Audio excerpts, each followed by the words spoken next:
bit in The Matrix where the little boy has the spoons and is he bending the spoons or something, and Neo asks him how you do it, and he says, first you have to realise there is no spoon.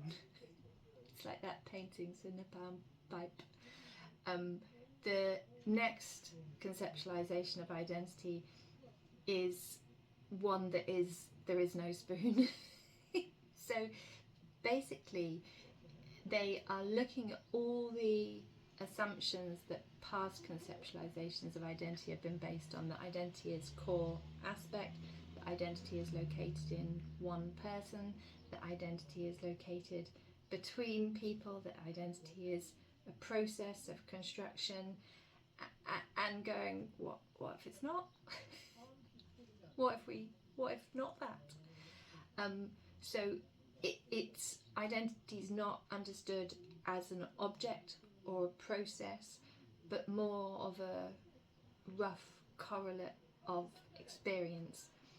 It's evaluated against its descriptive powers for accounting for the world as it is experienced, and rather than asking what identity is or why, how did it come about that this person is the way they are, people asking where identity is or when identity is, recognising that it doesn't have to be a thing that's located in the present, that it could be a continuous movement through time. And it gets very chewing gummy brain very quickly. Like, it's a really rich area of study for people who enjoy those kinds of philosophical gymnastics, and I do, but I had to keep tethering it back to the work that I was doing. And actually I think people with profound intellectual and multiple disabilities are really interesting in a beyond conceptualization of identity, because they have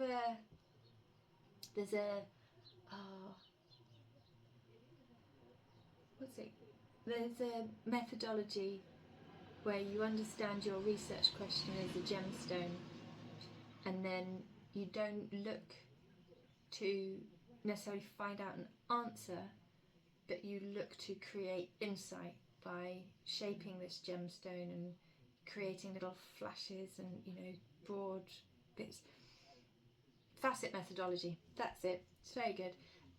People with profound intellectual and multiple disabilities within a beyond conceptualisation of identity work like that gemstone.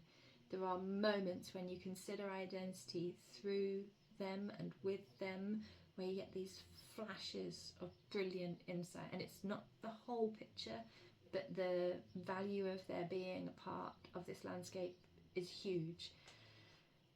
But for the purposes of my work, I had to, if we're studying identity, you can't go on and on. Well, you could go on and on going, what if identity is this? Maybe it's this.